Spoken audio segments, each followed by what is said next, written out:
Ladies and gentlemen, it is my great pleasure now to introduce to you the President and Chief Executive Officer of your Quad Cities Chamber, Mr.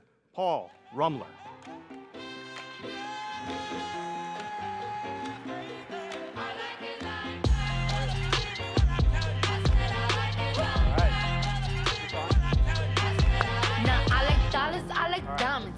Cut that right about there. I think they got that right at the right spot. How's everybody doing today?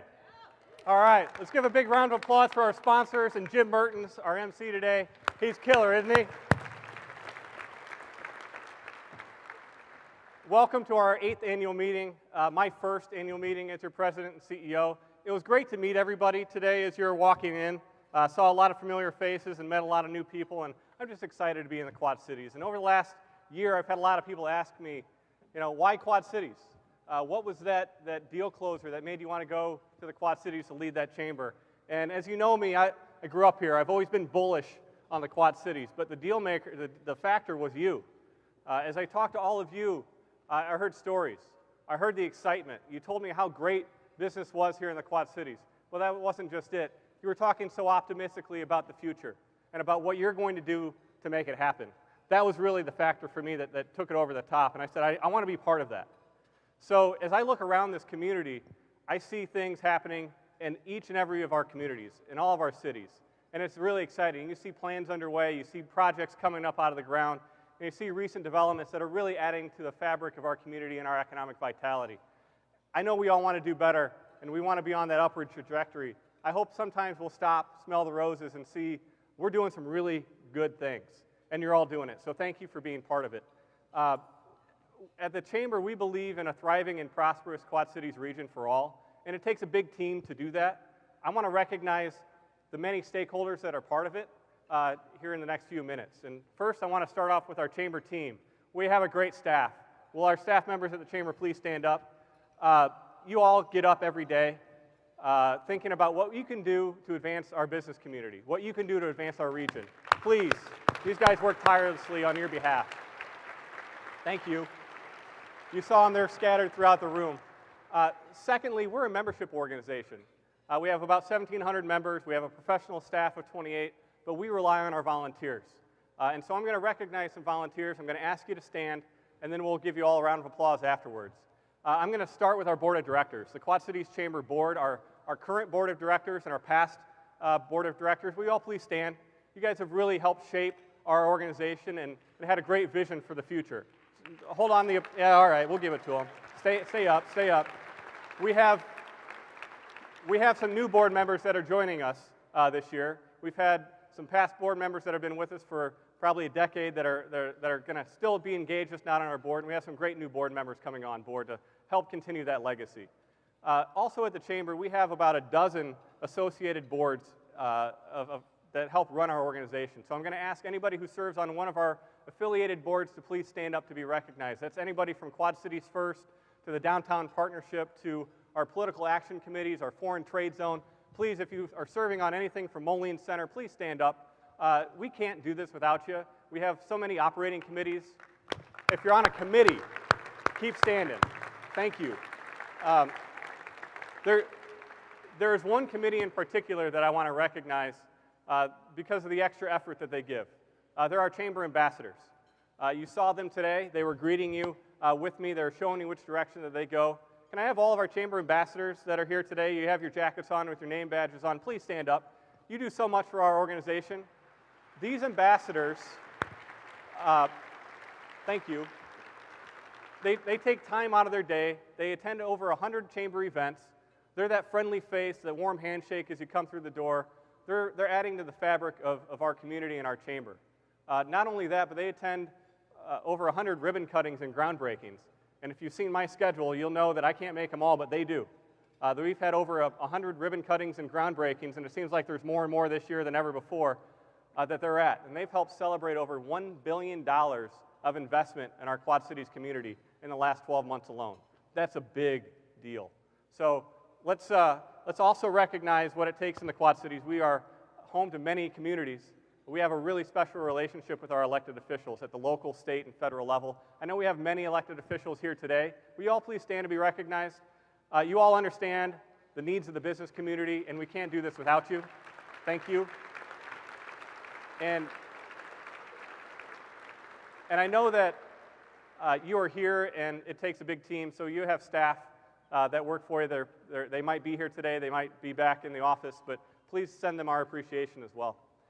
It takes this big collective team to be successful, to do what we do, and you see that highlighted in your annual report that you have on the table. So if you have a minute as you peruse that, either today or when you get back to the office, take a look at that and know that it takes a collection of effort in the Quad Cities to make that possible.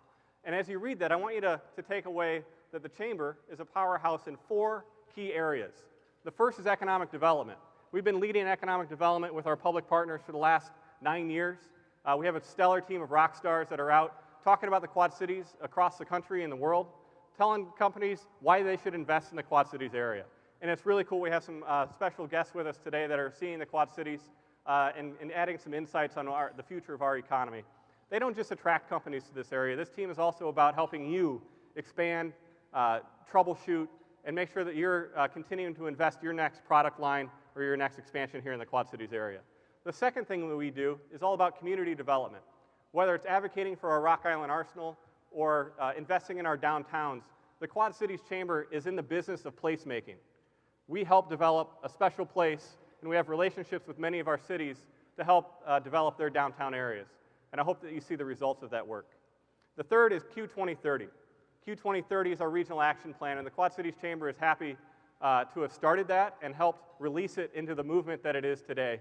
We continue to be involved as the backbone of that entity and that movement, and it's really exciting to see what's happening across the community. The fourth area is the Quad Cities Chamber is the go-to entity in this community for small, medium, and family-owned businesses. We are that go-to place for resources, to make a connection, to make sure that we are advocating on your behalf as a collective voice at the local, state, and federal level. So I want you to know that that's what we do at the Chamber, and we're really proud of it. I want to share some things that just don't really translate into numbers in that annual report. I have a few stories that I want to share. The first I want to introduce you to Michael Lawrence.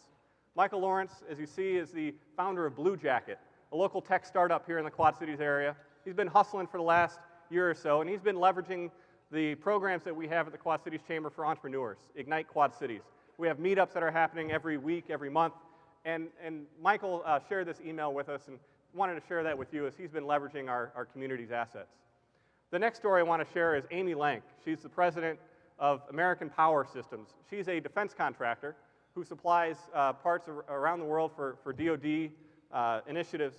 She has leveraged our Manufacturing Innovation Hub, which is our sector-based economic development strategy that Quad Cities First leads, to help make sure that we're taking advantage of all the innovation, the new technologies, and putting that into practice so that way our manufacturers can stay relevant. These are just 2 stories that help inspire our team because we know that there are many, many stories in this room today. And guess what? I want to hear them. We want to know how we're impacting your business and how we can do better. So if you have ideas for us, we want to hear from you. And if you have a success story or a testimonial, please let us know. So let me talk a little bit about the direction that we're going. I'm so excited to see the progress that the Quad Cities region has been making. The spirit of collaboration is better than it's ever been. The fact that we're ready, and we see it through Q2030, to have big ideas, to take risks, we need to continue that. And it's my vision for the Quad Cities Chamber to make sure that we're equipped to win the next generation. It's going to take big ideas. It's going to take risk to win that next generation. And when I talk about the next generation, I'm talking about the next generation of businesses, of workers, graduates, retirees, innovators, inventors, entrepreneurs, community leaders, Quad citizens. Think about it. We have to win that next generation to be successful. The Quad Cities Chamber is already starting to evolve to meet that need of the next generation. And ask for you to be part of that because it's already started. We need to change, we need to be ready, and we need to be relevant as a Chamber of Commerce to help you, to help that next generation that is currently in the room today. This started yesterday, it started way back, but you all are part of that next generation. So I hope that you'll join us as we think about our programs differently, as we have new programs for small and medium businesses, as we think about what it means to be the backbone for Q2030, and about how we're leading economic development to make sure that we're using data in new ways. So let me just tell you about 3 ways that you can be involved in this next evolution. Have a favor, I always have a takeaway for you. The first is I'd really appreciate you reinforcing the fact that we are one region, the Quad Cities region. Be proud of it. I want you to tell your story, your individual story, your business's story, your community story here in the area, and also when you leave. Make sure that people know that you're proud to be from the Quad Cities. So that way, if somebody is down, let's pick them up. But if one of us wins, let's all celebrate it. For example, the state of Iowa is just recognized as the best place to live in the entire country. That's a big win. The state of Illinois was just recognized for having the 3rd most economic development deals last year. That's a big thing. We all won last year when we had Sterilite open up. You realize that was the 4th largest project in the entire country last year, happening right here in the Quad Cities area. So please join me in sharing those stories and many others. The second is the Quad Cities continues to be an attractive place for the next generation of newcomer. This means that we're out there competing as the competition for people is real across the country. We need more people in the Quad Cities. Think about it. You need workers. We need more customers. We need more clients. We need more people here in the Quad Cities. What I need from you is to help me create that sense of belongingness in this community, where it doesn't matter if you've been here a day, a decade, or multiple generations, that you have a seat at the table. Q 2030 helped set that expectation with the big table, where we realized that we needed to expand the group of stakeholders. All ideas are welcome. Ideas come from every corner of the Quad Cities area, and not just the expectation to have an idea, but the expectation that it's your responsibility to act on those ideas. Really excited about what we can do in this area. And lastly, we're a Chamber of Commerce. I invite you to look around the room today. Who are you doing business with? Who could you do business with? Think about the impact that you can have on our Quad Cities economy with one change. Look at your supplier list. Look at your contractor list, your vendors. I bet you're doing business with companies outside the Quad Cities area. Doesn't mean they're bad. I want to encourage you. Think about who you could do business with here in the Quad Cities that you're not. Give them a chance. And if you look at that list and there's more than one company that you could do business with, do business with the chamber member, please. The point of all this is that we have a big opportunity to reimagine the impact that we have on the Quad Cities area. And I hope that you'll take that risk, have the big, bold idea, join the chamber in this effort, stay invested, get involved to make sure that we can win the next generation in the Quad Cities. So thank you very much for the opportunity to be your CEO. I'm really inspired by the work that we have today and the program that we put together. So next on my list, I want to welcome and introduce our past chair for the Quad Cities Chamber Board of Directors from IMEG, Pat Eichenberry.